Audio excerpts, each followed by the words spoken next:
Estamos en Madaba, Jordania, y llegamos aquí para ver para ver muchas cosas, porque vamos hacia un lugar que ahora vamos a conocer, pero miren lo que es, vamos por la calle y vemos todo tipo de tejidos, alfombras, mosaicos, y justamente hablando de mosaicos, nos vamos a dirigir a una iglesia de la época de los Cruzados que tiene mosaicos originales de más de 1000 años de antigüedad. Y por eso aquí hay tanta tradición de mosaico.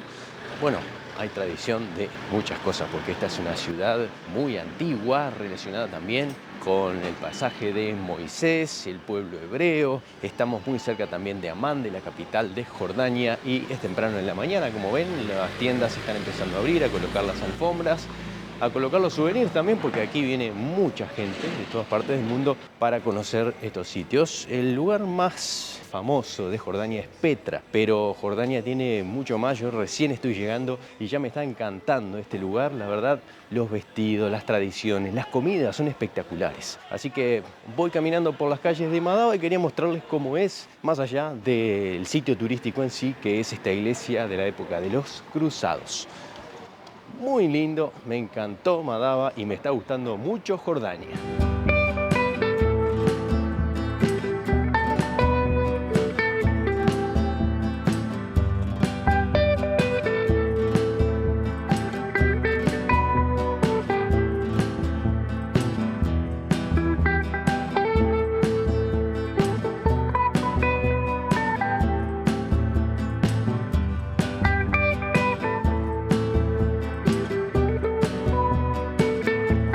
Estamos dentro de la iglesia, vemos muchos mosaicos espectaculares representando diferentes pasajes bíblicos, pero lo más llamativo que se encuentra en esta iglesia es lo que está aquí, en el suelo. Partes de un mosaico enorme que cubría todo el piso central de la iglesia y que representa un mapa de lo que era la región en esa época, muy preciso, y marcados los lugares que tenía que cruzar la gente que llegaba hasta aquí. Este mapa representa con símbolos y con algunas escrituras griegas, pero pocas, sobre todo con símbolos y con imágenes, lo que pasaba en cada lugar. Por ejemplo, en una parte del río Jordán representan peces, en la zona del Mar Muerto no hay nada, y eso le daba una idea de por dónde tenían que ir caminando para sobrevivir, para encontrar comida, para evitar lugares peligrosos. Por eso es tan importante este mapa, que data de la época de los Cruzados, aproximadamente en el siglo XII.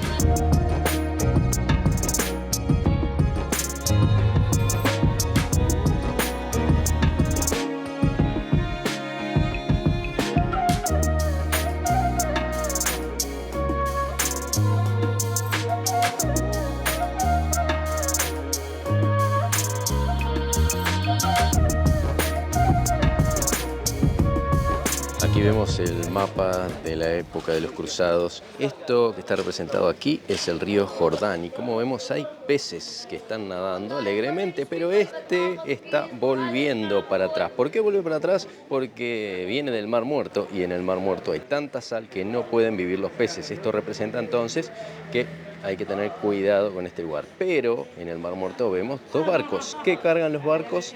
Sal. Y la sal en esa época era muy importante. Recordemos que la palabra salario viene justamente de que antes se le pagaba con sal, porque se necesitaba para conservar los alimentos. Era muy importante. Desde la época de Egipto, del antiguo Egipto, el Mar Muerto es considerado un sitio muy importante justamente por la sal. Pero también el mapa representa otras áreas. Esta parte no tiene lo que le falta, que detrás está representado el río Nilo con Egipto.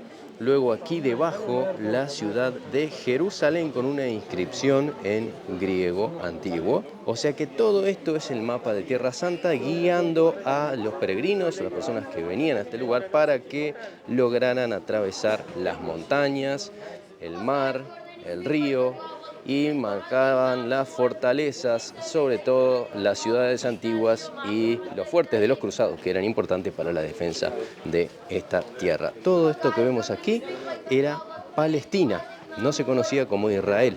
Israel es esta zona de abajo, pero relativamente en términos históricos es muy reciente. Estamos hablando de después de 1940, y tengamos en cuenta que este mapa tiene 1500 años de antigüedad. De ahí la importancia de este mosaico.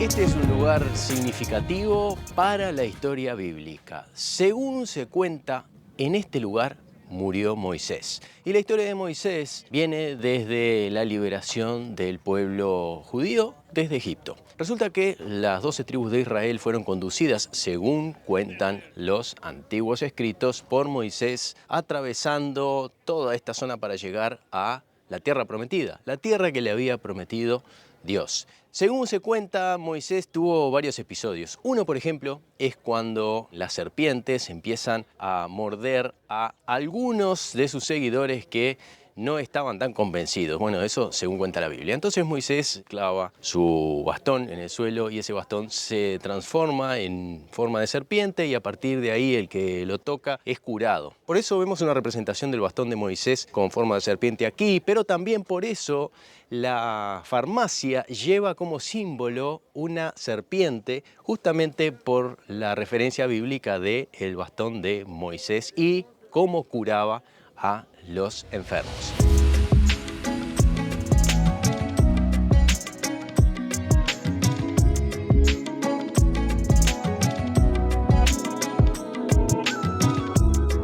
Otra referencia de este lugar en cuanto a Moisés es que cuando llegó aquí, desde aquí vio Tierra Santa. De hecho, desde acá se tiene una vista impresionante de todos los valles alrededor, del río Jordán, del Mar Muerto, del otro lado del río Jordán, lo que hoy es Israel, Palestina, la ciudad de Jericó e incluso las montañas de Jerusalén. En la época de Moisés todo esto pertenecía a otros pueblos y por eso tuvieron batallas, guerras. Los conducidos por Moisés eran unos 500.000. Bueno, eran familias con niños, eran hombres, guerreros y tuvieron varias guerras. Lo estoy resumiendo porque es muy complicada la historia, pero básicamente es así. Moisés liberó al pueblo israelí de Egipto, lo trajo a buscar la tierra prometida que se veía desde aquí, pero Moisés no llega a la tierra prometida y según se cuenta muere en este lugar.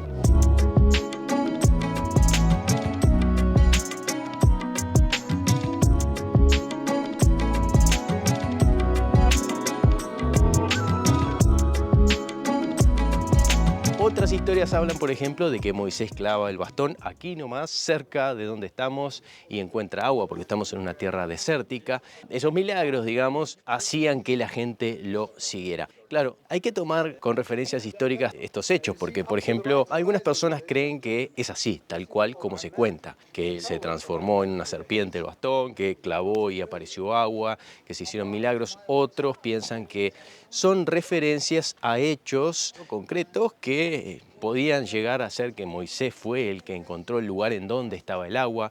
Bueno, eso depende de cada uno. Pero la realidad es que estamos en un lugar en donde se ve desde esta altura toda la zona de lo que hoy es Jordania y del otro lado del río Jordán lo que hoy es Israel. Pero para tener una idea de lo que pasa hoy en esta región, vamos a observarla desde aquí. Desde Israel se ve de una manera y desde Jordania de otra completamente diferente.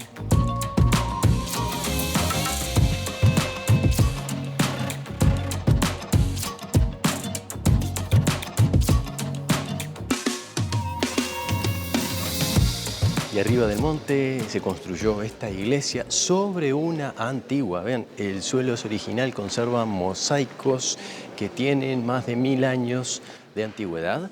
Y aquí siempre fue un lugar de peregrinación, de adoración, ya que según las escrituras o según los cuentos que se fueron pasando verbalmente, este sería el sitio en donde murió Moisés. Aunque no se sabe exactamente, porque no hay una referencia concreta a la muerte de Moisés, no se sabe dónde ni cuándo, simplemente parece que desapareció. Pero bueno, la referencia más concreta es que lo hizo en este sitio y por eso, vean, viene muchísima gente todo el tiempo a visitar este lugar, porque además tiene una vista espectacular de toda la región, incluyendo Jordania y Transjordania.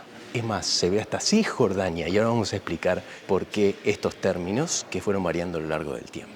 Hoy todavía se siguen utilizando dependiendo de qué país lo vean, pero eso es un tema político ya y de guerra actual. Vamos a salir de este templo y vamos a conocer esta historia.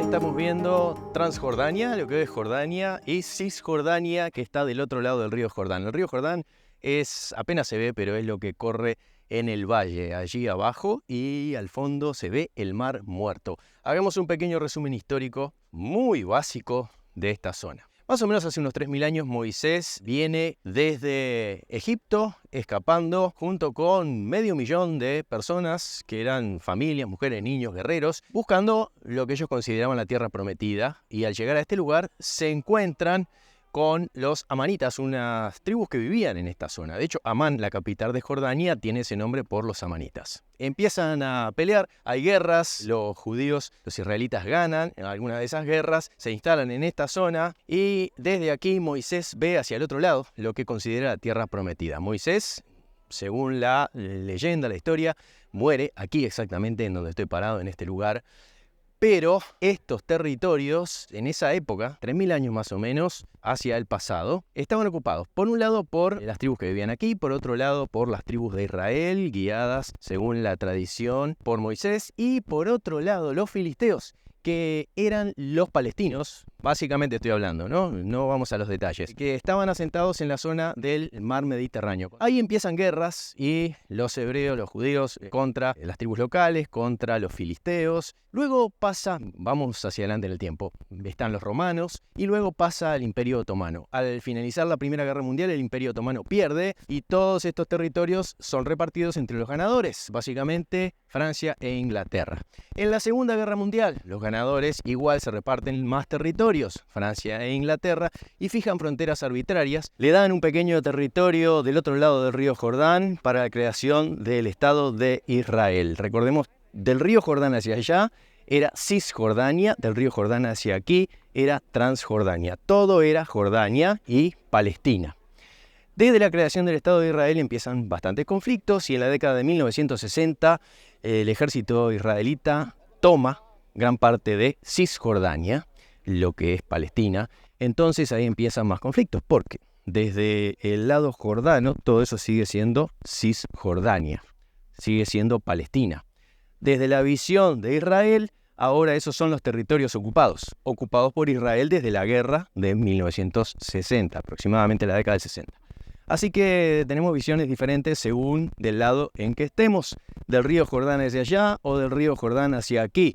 Puede ser esto visto desde los jordanos o desde los árabes como Cisjordania, del lado que hoy es Palestina, o los territorios ocupados si lo vemos desde el lado de Israel. Lamentablemente, las fronteras entre las naciones siempre fueron fijadas por conflictos bélicos, por guerra. Los seres humanos no aprendemos más. Tenemos que pelear para llegar al límite y que muchas personas sufran.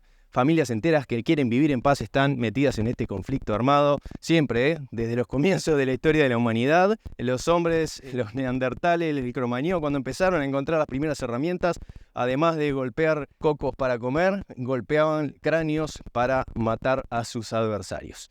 Así que esperemos que en el futuro, en algún momento, los seres humanos evolucionemos lo suficiente como para poder vivir en paz y no estar peleando por un pedazo de territorio donde muchas personas sufren sin necesidad. Eso está en cada uno de nosotros y ojalá en el futuro nuestros descendientes lo puedan lograr. Lo pienso y me parece que va a pasar bastante tiempo, pero ojalá me equivoque.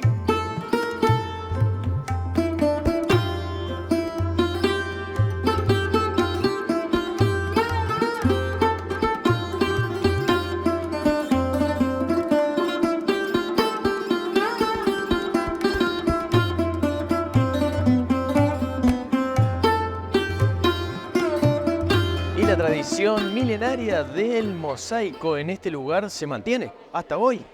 Y estamos entrando ahora en un taller de mosaico, en un lugar en donde aquí trabajan, por ejemplo, personas con capacidades diferentes que aprenden esta técnica ancestral y la siguen reproduciendo. Hay cosas espectaculares, impresionantes. Yo estoy sorprendido de la calidad de los trabajos que encuentro aquí. Me explicaban que el mosaico lleva meses, por ejemplo, uno pequeño como este o como este, y se trabaja en negativo, o sea, las piedritas se van colocando en el dibujo con pegamento y luego se le pone encima el cemento. Cuando se seca se da vuelta y lo que queda debajo es lo que estamos viendo aquí. Pero la importancia del trabajo, del aprendizaje de los maestros del mosaico está basada en la miniaturización de cada una de las piedritas. Cuanto más pequeñas, más trabajo, porque llega a aparecer hasta casi como un dibujo. Eso es lo que estamos viendo aquí. Vean esto. Si yo me alejo, nadie diría que es un mosaico. Sin embargo, son pequeñas piedritas. A diferencia de otras más grandes, por ejemplo, como estas, que están hechas en relieve y llevan menos tiempo. Estoy muy sorprendido no solamente por la calidad, por la belleza, sino por el tamaño. Hay miles de mosaicos. Hay cuadros enormes, cuadros pequeños, hay mesas, hay jarrones, hay huevos de avestruz cubiertos de mosaico, todo lo que uno se puede imaginar. Así que vamos a ver un poco más este trabajo que es realmente fascinante.